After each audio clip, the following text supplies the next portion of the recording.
जय जय श्री चैतन्य जय नित्यानंद जय द्वैत चंद्र जय गौर भक्त वृंद जय जय श्री चैतन्य जय नित्यानंद जय द्वैत चंद्र जय गौर भक्त वृंद जय जय श्री चैतन्य जय नित्यानंद जय द्वैत चंद्र जय गौर भक्त वृंद ओम अज्ञानतिमिरान्धस्य ज्ञानाञ्जनच्छलाकया चक्षुरुन्मिलितं येन तस्मै श्रीगुरवे नमः। श्रीचैतन्यमनोभीष्टं स्थापितं येन भूतले स्वयं रूपः कदा मह्यं ददाति स्वपदान्तिकं वन्देऽहं श्रीगुरोः श्रीयुतापदकमलं श्रीगुरून् वैष्णवांश्च श्रीरूपं साग्रजातं सगणा रघुनाथान्वितं तं सजीवं साद्वैतं सावधूतं परिजनासहितं कृष्णचैतन्यदेवं श्रीराधाकृष्णपादान् सगणललिता श्रीविशाखान्वितांश्च हे कृष्णकरुणा सिन्धु दीनबन्धु जगत्पते गोपेशा गोपिकान्त राधाकान्त नमोस्तुते तप्तकाञ्चन गौराङ्गी राधे वृन्दावनेश्वरी वृषभानुसुते देवी प्रणमामि हरिप्रिये पञ्चकल्पतरुभ्यश्च कृपा सिन्धुभ्येव च पतितानां पावनेभ्यो वैष्णवेभ्यो नमो नमः। जय श्री कृष्ण चैतन्य प्रभु नित्यानंद श्री अद्वैत गदाधर श्रीवासादि गौर भक्त वृंद हरे कृष्ण कृष्ण कृष्ण हरे हरे हरे राम राम राम हरे हरे। नमो विष्णुपादाय कृष्ण परिष्ठाय श्रीमती राधानाथ ओम विष्णुपादाय कृष्ण परिष्ठाय भूतले श्रीमती भक्तिवेदांत स्वामी नामिने नमस्ते सारस्वती देवी गौरवाणी प्रचारिणे निर्विशेष निवादि पाश्चात्य करोति वाचालम पंगुम लंघयते गिरिं यत्कृपातमहं वंदे श्रीगुरुं दीनतारिणं परमानंद माधवम श्री चैतन्य ईश्वरम हरि ओम। हरे Krishna. So welcome and thank you for joining today on this Wednesday evening. We are continuing our discussion on Chaitanya Charitamrita. We are beginning with a new chapter, chapter 20 of the Madhya Lila. The Madhya Lila, which is the biggest part of the Chaitanya Charitamrita, comprises roughly 25 chapters, which includes mainly the Lord's pastimes, which cover his preaching mission, mainly his South India tour and his travels in and around Puri, including his Vrindavan, Prayag, Banaras trips. Of course, somehow those other trips are connected to his Vrindavan visit. And mainly the Madhya Lila comprises his preaching mission. So that is the middle part, Madhya Lila, middle part of the Lord's life. And in his middle part, which is the Madhya Lila, there are two, three main activities that you will see. What are those two, three main activities that the Lord performs? He travels extensively to deliver the holy name. So one, he travels extensively. And second is, he meets and delivers great souls in his travels. Sometimes in his travels, sometimes even back in Jagannath Puri, and he instructs them in the science of devotional service and gives them specific services which are broadly in two categories. Number one and foremost is to produce transcendental literature to establish the basis of the Krishna consciousness movement, the Shastric basis of the Krishna consciousness movement, especially aimed at the prayojan of Krishna Prem, especially in the mood of the residents of Braja. And the second part was, of course, the restoration of the Lila Sthalis in Vrindavan. And to this end, he has had many conversations with many personalities. We have already discussed a few. We have discussed with Sarvabhauma Bhattacharya, his discussions, which form a philosophical basis, his conversations with Ramananda Rai. Now, the interesting thing about his conversations with Ramananda Rai, as compared to his conversations with others, interestingly, just, I mean, maybe some devotees may not notice this point. In most of the conversations, including his conversations with Roop, Sanatan, Sarvabhauma Bhattacharya, it is Lord Chaitanya who's giving answers and giving a philosophical class. But with Ramananda Rai, it was the other way around. Lord Chaitanya is asking and Ramananda Rai is answering. Of course, Ramananda Rai is saying that, oh Lord, I am a puppet in your hands. You are only inspiring me to speak. But that is the kind of, respect and position that the Lord gave to Ramananda. Ramananda Rai is none other than Vishakha Sakhi, eternal Lila. One of the most confidential associates. Lalita and Vishakha. Lalita is Swarup Damodar Goswami and Ramananda Rai is Vishakha. So who can know better about Radha Govind's confidential pastimes other than Lalita and Vishakha? I mean, besides Radha and Krishna themselves, who else? So anyway, so all these beautiful conversations happened, and we are at that part of the pastimes of Lord Chaitanya in the Madhya Lila, where the Lord, in his extended Vrindavan trip, where he visited Vrindavan, then he goes to Prayag, then he spent some time in Banaras. The Lord achieves many objectives. A couple of objectives the Lord achieved in his Prayag Banaras trip. Two main objectives. One is meeting and instructing of Rupa and Sanatan. Rup Goswami at Prayag, which we discussed in the previous chapter, and Sanatan Goswami at Banaras, which we are just about to discuss.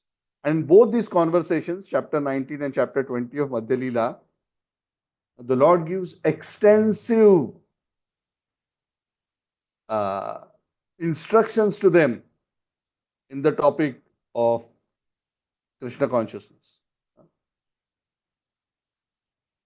And he tells them that I am giving you only small summary. You please expand. And then Rup and Sanatan, write huge amount of literatures.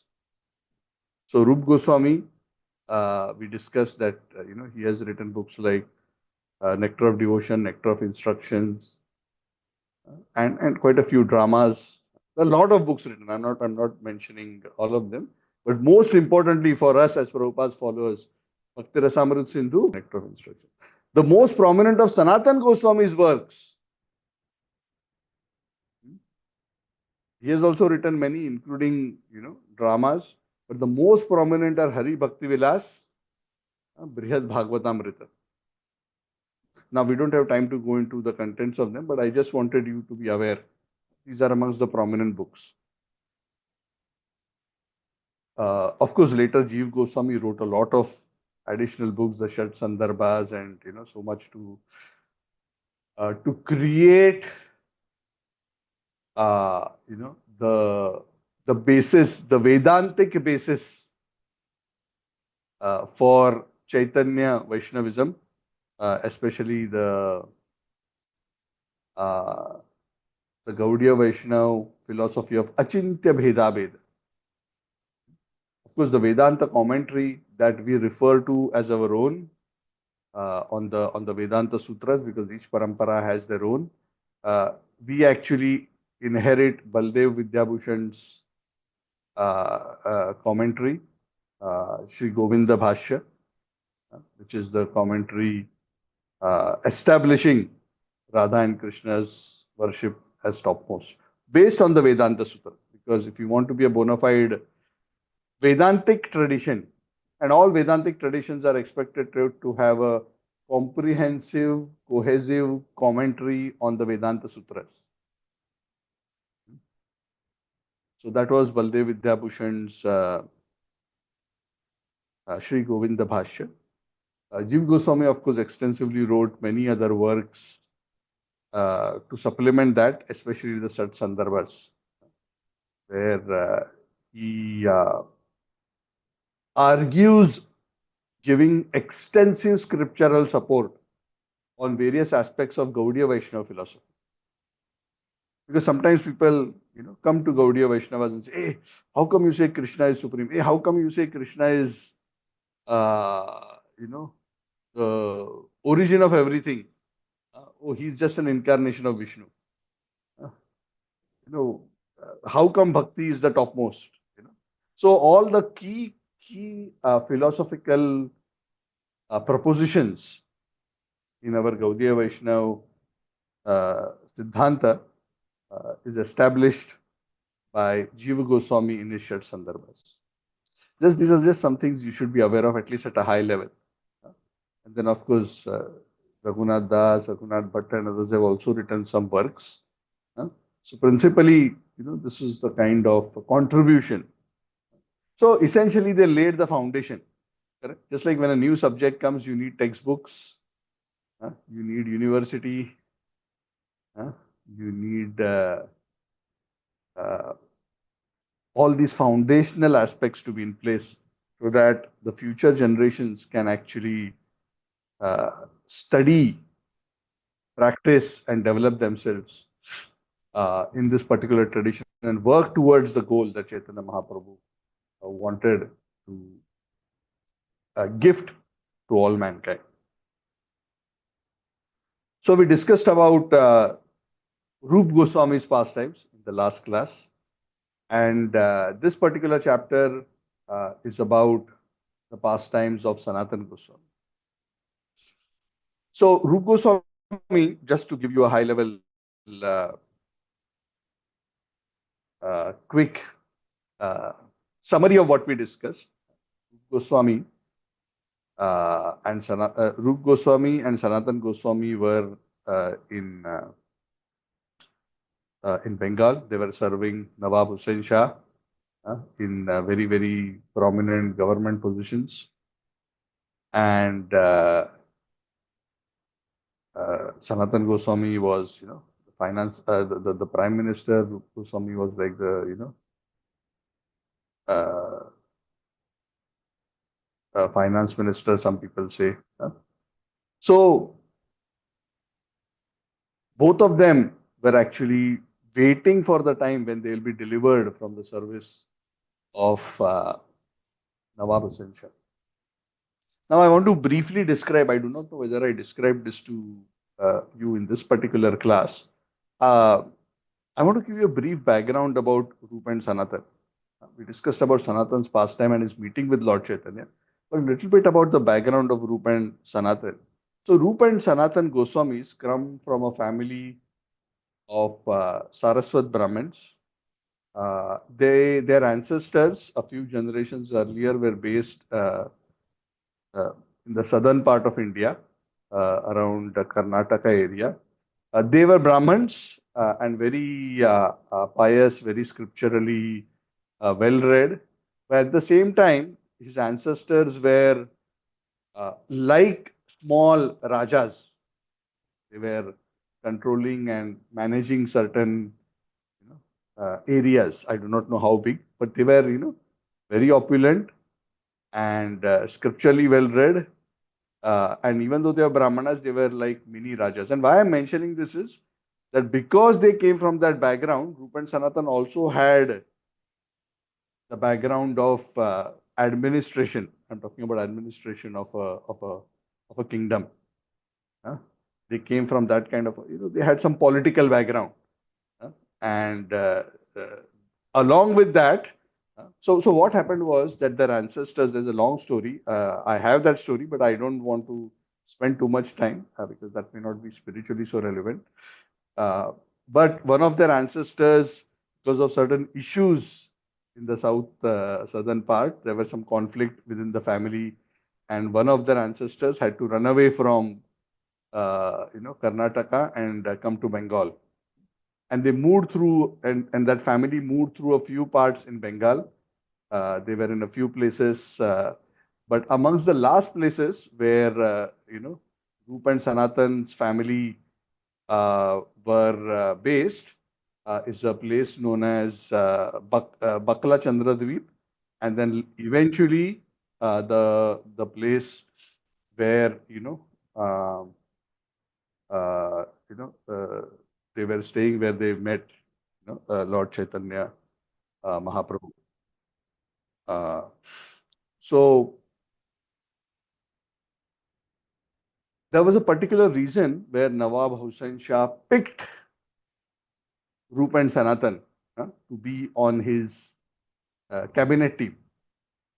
So when Rup and Sanatan's family had moved to Bengal, at that time Nawab Hussain Shah's kingdom was flourishing, and he was expanding himself, and he was one of those typical Islamic invader mentality type individual who was conquering territory. He was terrorizing the Hindus, looting them, creating havoc. So this was pretty common, in amongst the Islamic invaders in India at that time. So Rup and Sanatan caught his eye, Nawab Hussain Shah's eye. And why they caught his eye? Of course, one is like what I mentioned. They came from this kind of a background, and on top of that, they were extremely learned. huh? It is said they were expert in multiple languages. I mean, Bengali apart, what to speak of Bengali, but Sanskrit, Arabic, Persian, amazing. They were scholars in these languages, and they were very well respected and popular amongst the Hindu community. So Nawab Hussain Shah was thinking that I need to exert my control and manage my administration well. So I need intermediaries. I am seen as a tyrant. I need intermediaries to manage my administration, people from the Hindu community who are popular and who can do the job well. You understand, right? Yeah. So, so he. This is not mentioned in Chaitanya Charitamrita. This I have heard from senior Vaishnavas. They were asked by Nawab Hussain Shah that please help me with my administration. And in those days, for Brahmanas to be in the service of a sinful person, like especially a Yavana and a highly sinful person, was absolutely unthinkable. So initially, both of them refused, Rupa and Sanatan. At that time, their name was Amar and Santosh. What is mentioned is their surname was Bhatt, Amar Bhatt and Santosh Bhatt. Both of them refused. Santosh is Sanatan and Amar is Rupa. And of course, they had another brother which we spoke about, Anupam. Uh, so they refused. And at that time, the Nawab was so desperate to enlist them to be able to administer. Because what the whole mentality of this Nawab Hussain Shah is that I will go around conquering territory. I need strong administration. And for that, I need somebody who's popular, somebody who the people can relate to, so that there is not much rebellion amongst the people. So when these two refused, he was so emphatic, so coercive to Rup and Sanatan that he told them, if you want the Hindu community to remain safe, you must accept my offer. He essentially blackmailed them that if you don't join me, I will terrorize the Hindus, the Brahmanas and the Vaishnavas. Rishi Rup and Sanatan were, in a fix. They were thinking, oh, what can we do? We don't want to serve a sinful Yavana, but if to protect my own dharma, if I don't serve him, he will terrorize and kill the Brahmanas and the Vaishnavas. So, in order to prevent atrocities on the Hindus, Rup and Sanatan were forced to compromise, to accept his proposition. And that is the way they actually joined the administration in Bengal. And very soon, because of their extreme expertise and their very gentle, wonderful nature, their expertise in Arabic and Persian, which suited the Muslim emperor, and their Sanskrit and local language expertise, and Hindu scriptural expertise, which helped them to interact with the locals and get the respects of the Brahmanas and the higher uh, Varnas. That really helped Nawab Hussain Shah to manage his administration. And he was very, very pleased. In fact, Nawab Hussain Shah was very, very appreciative of the services of Amar and Santosh Bhatt.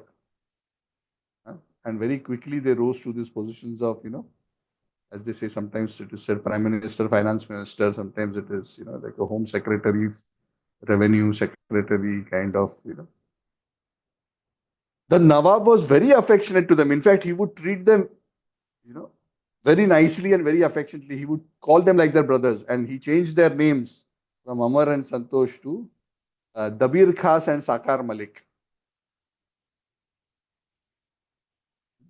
Dabir Khas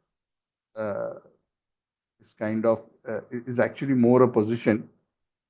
It's like the finance secretary is known as Dabir Khas and Sakar Malik. And in due course, Roop and Sanatan, because of their job and whatever they were doing, their services, they were also, so closely working with the emperor, and they were, being referred to in Muslim names. Their dress was also a little uh, not so typical of, it was more suited to their ministerial positions. So, as expected, much of the Brahman community, because of their close association with the Muslims, there was a kind of a, not that they disliked him, but that was the religious sensitivities and sensibilities in those days, and they kind of distanced themselves. So they had to accept that as Krishna's will. Sometimes in life, it is not about choosing between good and bad. Choosing between good and bad is not so difficult. Sometimes the Dharma Sankat is choosing between two goods, choosing the higher good, or between two evils, choosing the lesser evil. No choice. Correct? Because what was the evil? Serving the Muslim king or risking the slaughter and persecution of Hindus. Both are evil. Both are bad. But they had to make a choice. So life is like that. Even for great souls, life is like that.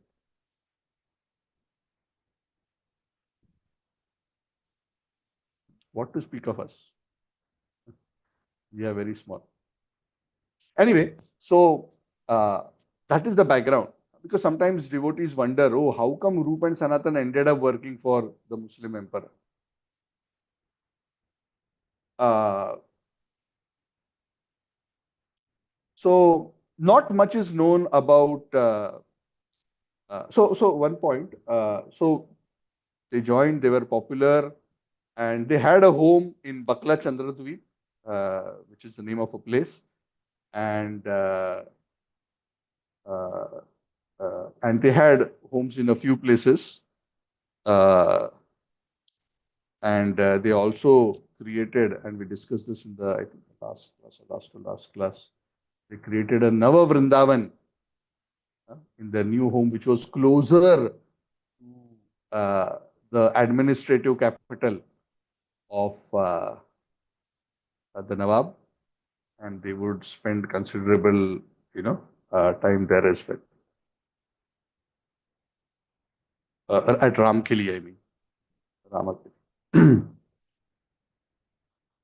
And they were eagerly waiting for the time when Lord Chaitanya will deliver them. They were, I mean, for somebody who's reached Prime Minister and Finance Minister positions, they would be thinking of, oh, maybe I want to become an emperor.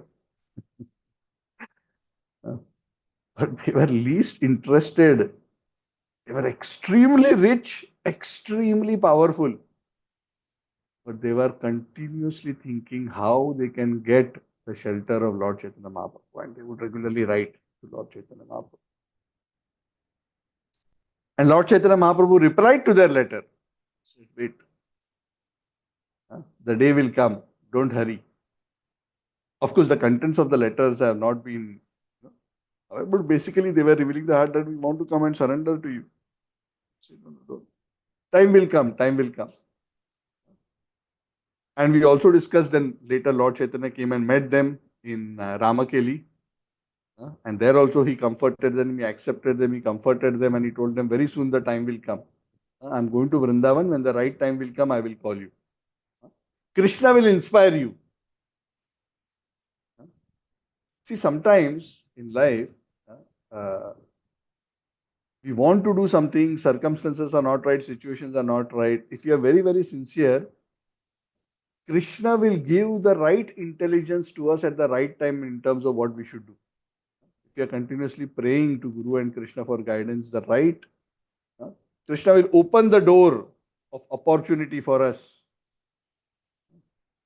and also give us the intelligence. The thing is, sometimes we'll feel so many doors are opening, but which door should I walk through? So when Krishna really wants you to do something, at the right time, Krishna will Tesham aham samuddarta mrityu samsaro. Sorry.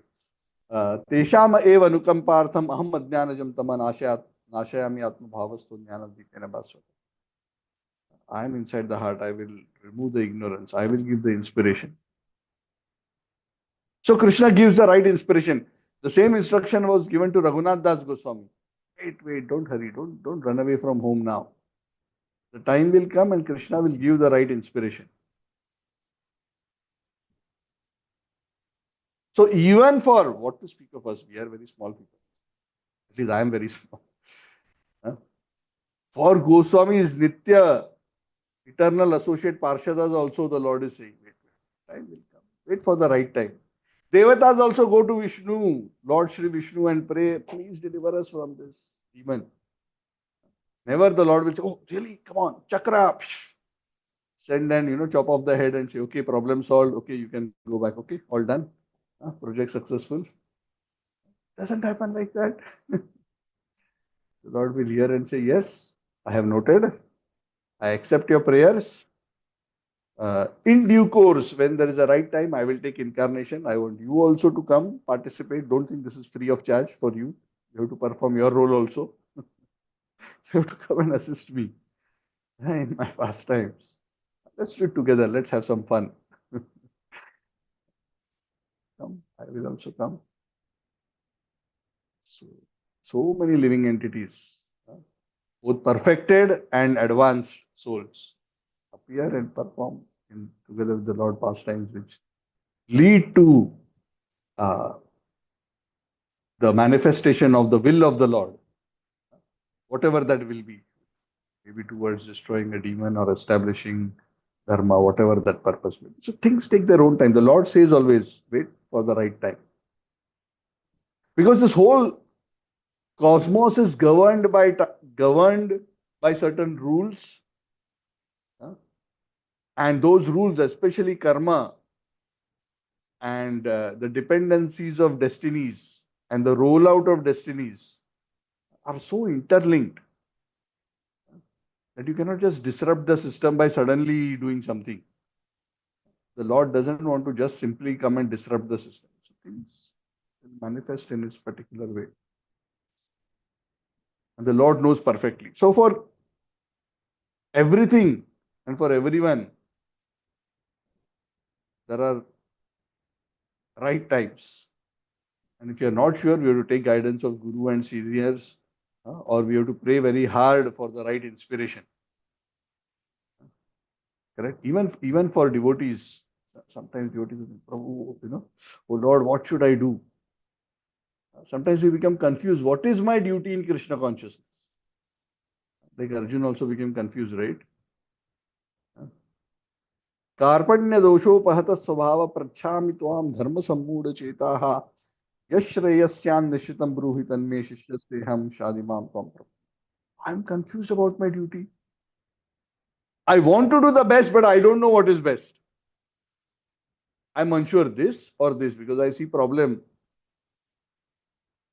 in both. And what I think is the option, I'm not very convinced that that is the right option.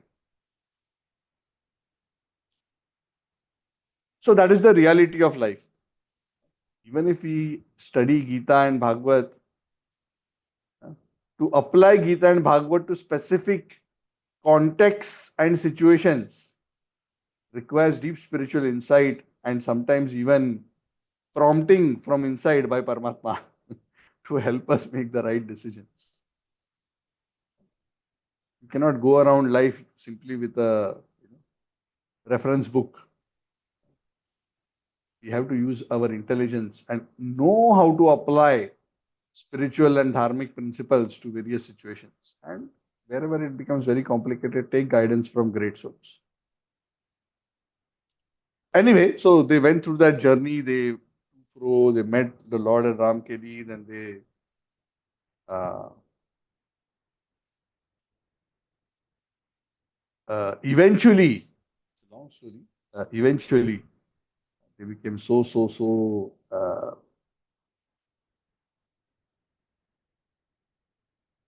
uh, how to say, they were feeling so much separation from Lord Chaitanya.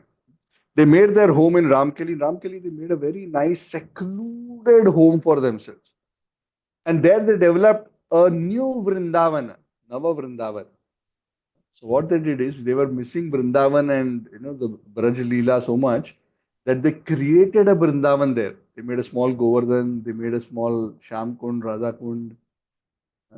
They would regularly get so many Brahmanas and do Bhagavad Katha there. In fact, Rupa and Sanatan would pay Brahmanas to come and sit there and do Katha and Kirtan and do prayers so that they may be delivered from their materialistic life. What they called as materialistic life. That was the kind of their eagerness. So at one point, Rupa Goswami told uh, Sanatan that, brother, I am calling it quits.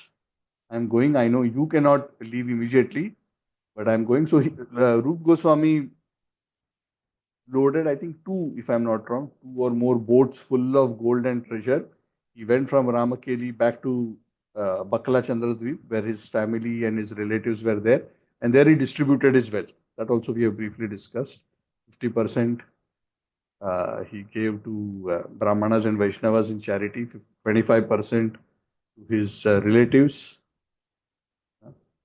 and 25% he kept for his personal emergencies.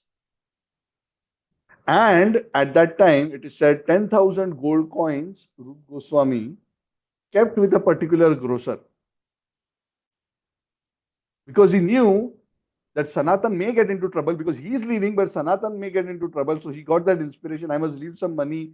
If Sanatan Goswami, my elder brother, is in trouble, he will need some money. So using money to get out of trouble has been common since time immemorial. And we will see how that money was used shortly. So he left that 10,000 gold coins with a grocer who was a very good, well-wishing friend. And he told him that, my brother may come. If my brother comes, you give this 10,000 to him. And Rupa writes a letter to Sanatan explaining to him that this is what I have done.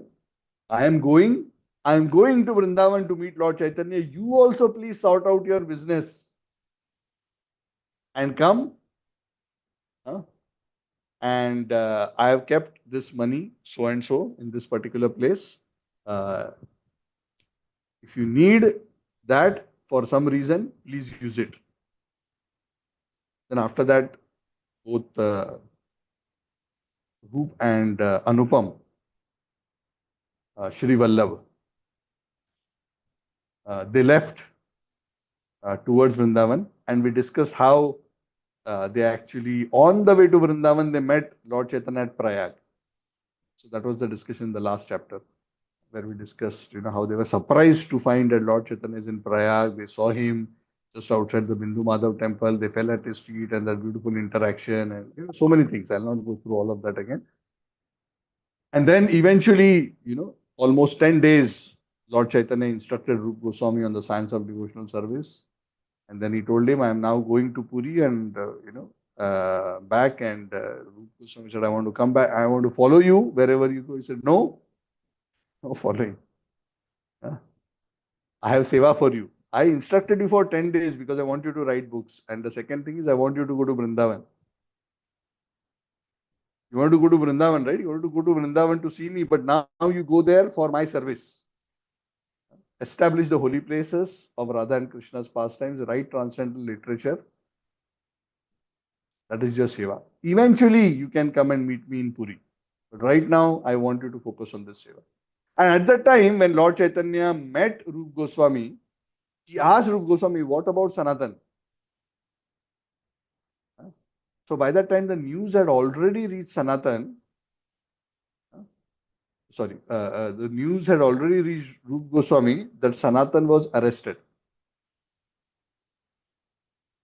Now, what happened was, the pastime is like this. I will go to that pastime, but I just want to let you know that when Rupa Goswami told the Lord that Sanatan has been arrested, Lord Chaitanya started smiling because he knew already what had happened in parallel. And he told, no, he was arrested, but now he has set himself free and he's on the way. You go there, I will be meeting him soon. And then Rupa and Anupam go to Vrindavan. So what actually happened with Sanatan Goswami after Rupa Goswami left? So that is what we want to discuss. So Sanatan was arrested, and we have discussed this briefly earlier, so I don't want to go into the details, but very quickly, Sanatan Goswami became so fed up that he took a prolonged sick leave from his job. At Ramkeli, he would sit in his home along with many Brahman Vaishnavas, discuss Srimad Bhagavatam all day long. He sent a note to Nawab Hussain Shah that I am sick, I can't come. Many days went by, still not come back to work. So the Nawab sent a doctor, his royal physician, to the home of Sanatan, and the royal physician saw everything and he came back and he reported to the king, oh, no sick, this is false medical certificate. He's not actually sick. This is, he's having a good time. He's in very good health. He's just enjoying discussing Bhagavatam. The king became very angry. The king came along with the doctor and his Vaidya. He charged into the home unannounced of Sanatan. And he saw for himself Sanatan and all these Brahmanas discussing Srimad Bhagavatam. And he said, what is this? You said you are sick. I sent my doctor. My doctor says everything is fine. I am also coming here. I can see all is good. Why you are not in your government office doing your job? I need your help. I am your elder brother, the king. I have to go around conquering kingdoms. I need you to manage the administration. That's why I hired you. That's why I made you the prime minister. If you don't take care of your duties, how I will go around? You must do this. Sanatan took that opportunity. Actually, Sanatan Goswami was hoping that when he stops working properly and doesn't do the service, the king will remove him as the prime minister and say, you're useless. You're not doing your job well.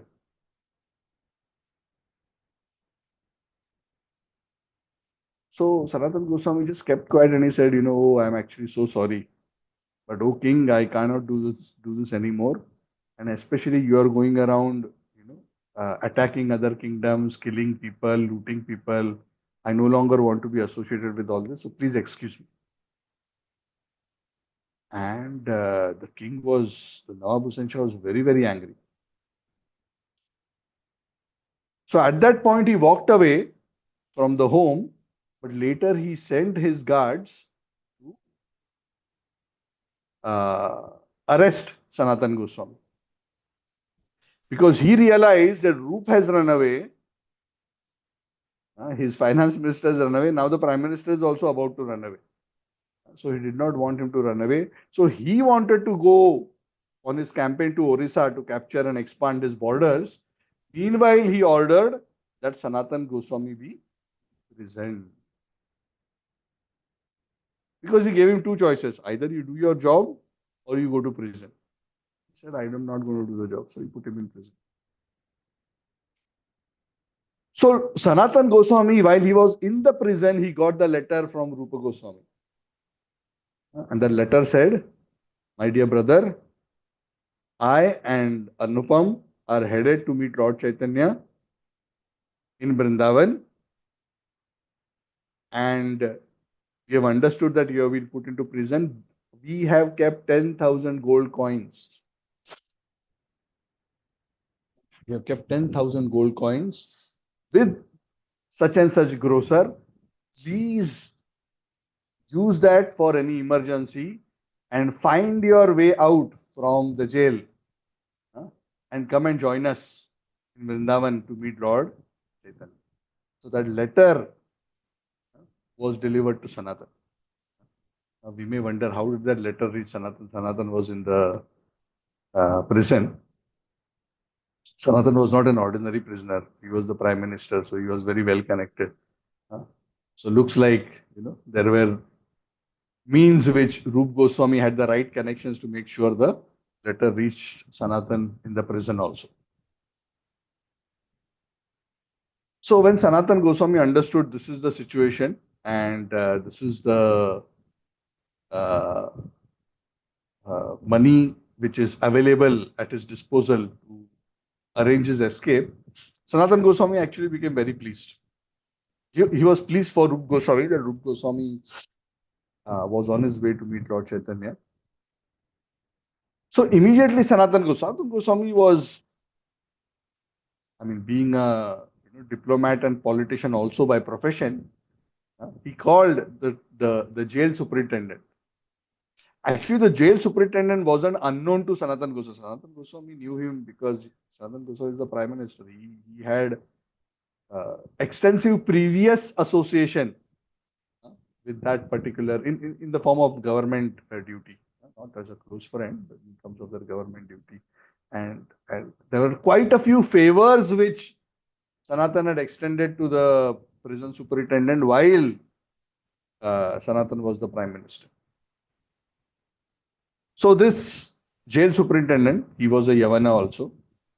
Sanatan Goswami told him, he called for him and then he spoke to him. He was in the jail. He spoke to the jail keeper. He said, Oh Maulana. He referred to this jail keeper as, a very great religious person. Oh Maulana, you are such a saintly person. You are such a wonderful Muslim. You are so fortunate. You have such great knowledge and spiritual realization of the teachings of the Quran and other Islamic literature. You know the essential principles of Islam. So you know how much of a big pious activity it is if you release somebody who's imprisoned. There is no greater help you can do to the bandas of Allah than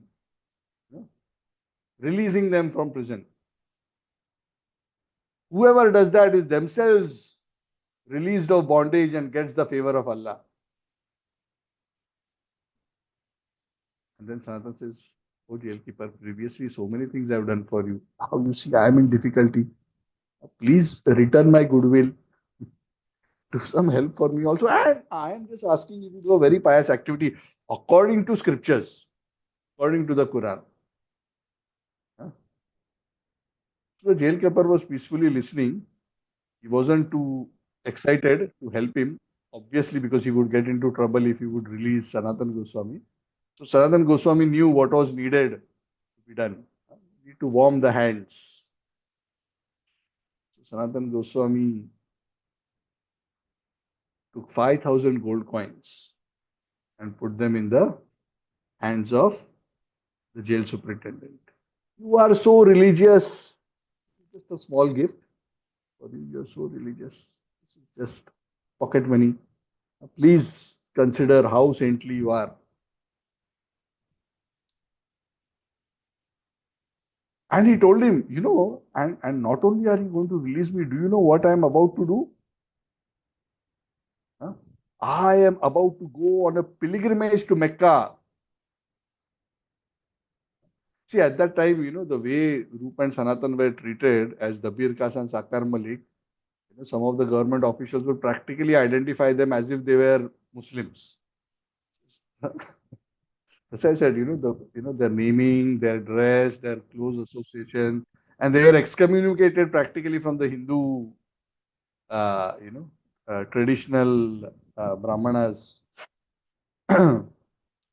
I want to go to Mecca. I am done with all my material life. I don't even want this money. I have some money. Can I give it to you? You please take. You enjoy this 5,000 gold. You will get the pious credits of facilitating my trip to Mecca. So wonderful. How much God, Allah will bless you. That is not mentioned in this chapter, but it is mentioned elsewhere. In case you read the chapter, you may not find this information. But this pastime has been recounted in other books as well. So you release me, you will get that punya also, and you keep this 5,000 also. So both ways you are happy. You will get your punya, plus you will get money. What is the difficulty? And I'm your old friend. I've done so much for you. And the jailkeeper said, "Oh, sir, I am okay to release you. What? It's not a big deal for me. And to help another fellow Muslim, you know, I'm ever willing. But I am very afraid of the Nawab. What if what will he do when he comes back and he finds out that you are missing? You know, my head will be chopped off." Sanatan says, "No, no, no, no, don't worry. I'll tell you a good story to tell the king so that you are not punished. Just tell him like this. Huh? Anyway, Nawab is not here. No, he has gone southwards to capture Orissa and other places. Right. So right now he is not here. What to tell him is that I went near the Ganges here, near the jail, to answer the call of nature. And after answering the call of nature, I jumped into the Ganges to escape. And I jumped into the Ganges along with all my chains, which are tying my hands and feet. And because of that, I must have drowned because you searched and you couldn't find my body because I was all tied up with chains. I must have definitely drowned and washed away. So I am dead for all practical purposes. Correct? You tell him, I looked for him, I searched for him everywhere, I couldn't find him. Because he has jumped with his shackles, he would have drowned and become washed away by the waves somewhere. So you don't have to be afraid. And don't worry, I'm not going to come back here. I am going away, far away. I will never ever be seen in this kingdom. So you don't have to worry that one day Nawab will find out that you told a false story. The real truth will never come out because I will never come back. So the jail superintendent got a little bit more convinced. But what really did the trick was Sanatan Goswami put another 3,000 gold coins.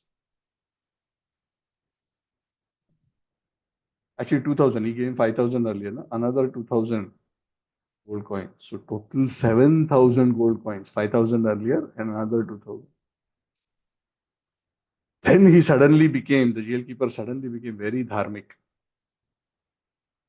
Yes, I want to do my religious duty. 7,000 gold coins made him very devotional. And you are going to Mecca, so what more can be a wonderful service than I releasing you? So, my dear brother, you have given a good explanation. I think this may work. So, that particular night, it is said,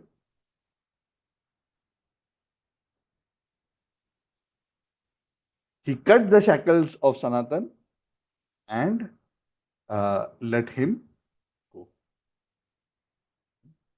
So out of that 10,000 gold coins, around 7,000 were given here. So it is said Sanatan Goswami then, in the night, he ran away from the prison, but that particular prison was part of a fort, and he wasn't obviously running away. He wasn't able to take the normal walk along the main road or along the ramparts of the fortress. He literally had to escape through the forest surrounding the. It is said Sanatan Goswami had to literally walk through the forest day and night to escape from that place until he reached a hilly area which is known as Patada, an area a little far away. At that particular place, he found a small inn, like a motel of olden times, an inn where a landlord was residing, and the landlord, had some rooms which he would give to traveling pilgrims. So Sanatan came to him, and when Sanatan escaped, actually Sanatan escaped not alone, but Sanatan had one servant, and that servant's name was Ishan. So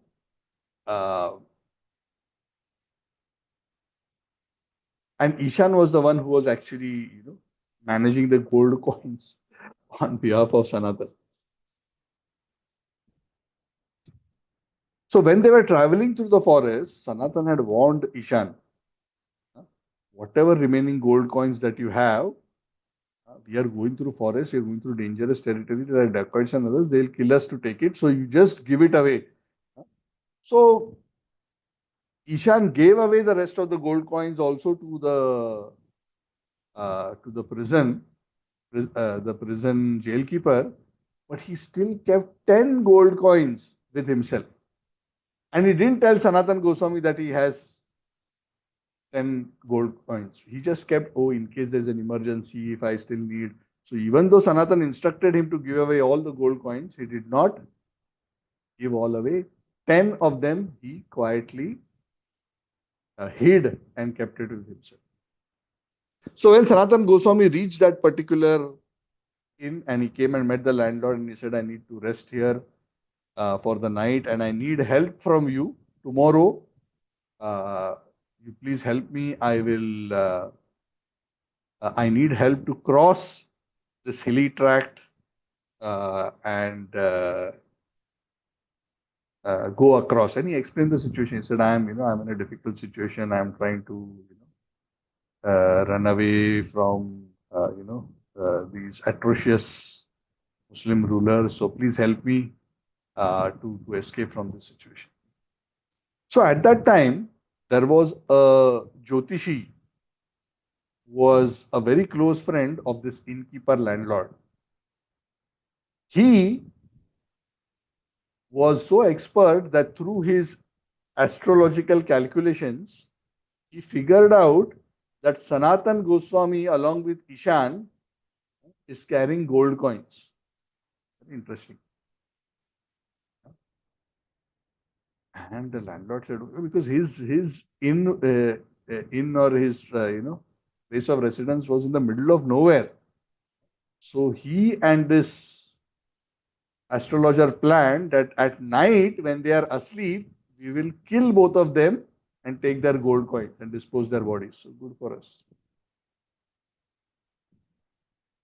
So the landlord, when he was speaking to Sanatan and discussing about how to help him to cross the hilly tract of land, he was very nice to Sanatan. Saying, yeah, you stay here, everything is nice, I'll make nice arrangements for you.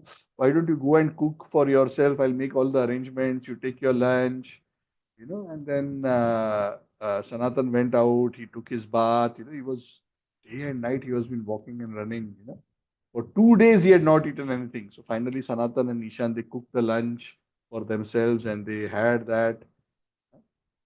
But at that time, Sanatan started thinking. He said, because he's a minister, he knew nobody helps anybody without any benefit. He's been so nice to me. Why is this landlord being so nice to me? He doesn't know me, nothing. Huh? Why is he being extra nice? Huh? Prabhupada says, Ati Bhakti Chorera Lakshan. Somebody is showing too much devotion, that means that is a symptom of a thief. Means they have an ulterior motive.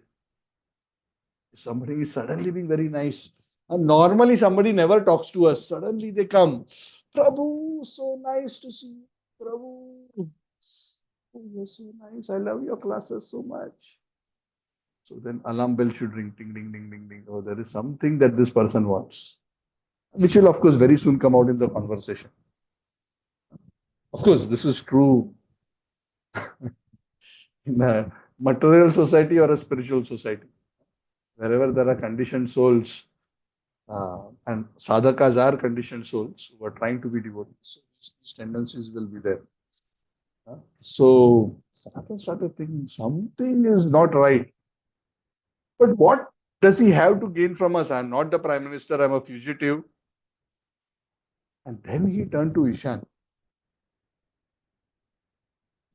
Hey, Ishan, are you carrying anything valuable? Yeah, we just both ran away and I told you to give away all the gold coins. Ishan became very embarrassed. He said, God, actually, the told me to give away the coins, but these 10 coins only I kept just in case we need for something.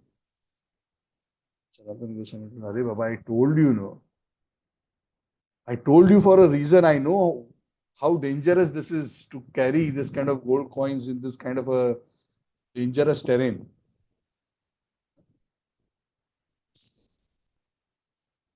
So actually, 10, I think he kept 8, if I'm not wrong. But he said, Ishan also didn't tell the full truth. He said, I have these 7 gold coins. He didn't tell the full number. Said, okay. So then Sanatan Goswami took those gold coins. He went straight. He understood what is going on. He understood that I am going to lose my life for these gold coins. So he went straight to the landlord and he put those 7 gold coins in the hands of the landlord. And he said, my dear landlord, please help me. This is my small compensation for the trouble you and your assistants are going to take to arrange for my travel. And please help me. I am going for a religious purpose to meet my spiritual master and surrender my life. So please help me do this. So he appealed to him both from a material greed perspective and from a religious perspective. Correct? Most mixed devotees are like this, isn't it? Mixed devotees, if you just give them a spiritual impetus, that's not exciting enough. You also have to give them some other impetus. May not be gross material, but some, if not directly monetary reward, sometimes maybe even directly monetary reward, sometimes it is a subtle reward, some appreciation, some glorification. Prabhu, you are so great. Then they will do that service. Huh? Or give them some position. Prabhu, you are head of this department. Yes. Now I'll do this. So either you have to massage the ego or warm the hand or give some other kind of enticement to also create some additional impetus, because spiritual impetus is not adequate for souls who are not sufficiently purified. Isn't it? I mean, that is the unfortunate truth. Anyways, so he gave those 7 coins. He said, please do this seva for me. Also keep these coins. So at that particular point, the landlord, he was a Hindu person, that landlord, he suddenly felt very bad. And he admitted, oh, my sir, my dear sir, no, you keep this money. I don't want the money. Actually, would you offer this money? Because actually I was going to kill you for this money.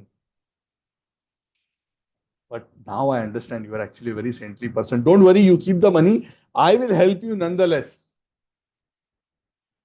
Sanatan Goswami said, yes, you help me, please. Thank you. I'm very happy. But you please take this money. Because if you don't take this money, somebody else will kill me later for this money. So better you take it. Since you are insisting, I will keep it. So he kept the 7 gold coins. And then he said, tomorrow morning, I will arrange for you. And Sanatan Goswami gave 4 men, 4 watchmen to go with Sanatan Goswami to guide Sanatan Goswami and Ishan through the forest path uh, over the whole night. Again, they had to travel at night so that none of the king's guards or anybody else would notice, because the whole story was Sanatan has drowned. So nobody should see him. So he couldn't take any of the main roads. So Sanatan Goswami, after they crossed the hills, as helped by these 4 watchmen, somehow Sanatan Goswami was feeling in his heart, I still feel Ishan still has something valuable with him. So he turned to Ishan. Hey, Ishan, give away all the gold coins, right? I gave away most of them, but I just kept 1 gold coin. And Sanatan, like, was thinking, this guy is not going to improve. So he told him, Ishan, I don't think you can accompany me anymore. You're too attached to all these material things. You are too dependent on material facilities. I am a person who want to be exclusively dependent on the mercy of the Supreme Personality of Godhead. You are going to put me into risk. You have too many attachments. I think our journey together ends here. You go back. Keep that gold coin with you. You go back. Give me my water pot. From here onwards, I will travel alone. So there was just a torn quilt which Sanatan Goswami had, and no money, nothing, and a water pot. And Sanatan Goswami left Ishan behind and started traveling alone. So I'm going to stop here. It's already 10. I wanted to do much more today, but never mind. It's a very sweet story. I love narrating this particular pastime. So I'll take a pause here. We have just discussed first 36 verses of this chapter. Of course, we spent some time discussing some background. So it took some time, but that's always nice to recite, because we don't always get an opportunity hear this. Some of these things are not even explicitly mentioned in Chaitanya Charitamrita. So that's why I took the liberty to share some of these things. Hopefully, you will find them interesting and enlivening. So we'll continue on the journey and how eventually Sanatana Goswami attains the lotus feet of Lord Chaitanya in Kashi. We'll continue that discussion on the next. Okay, so I'm opening up the floor. Any questions or comments?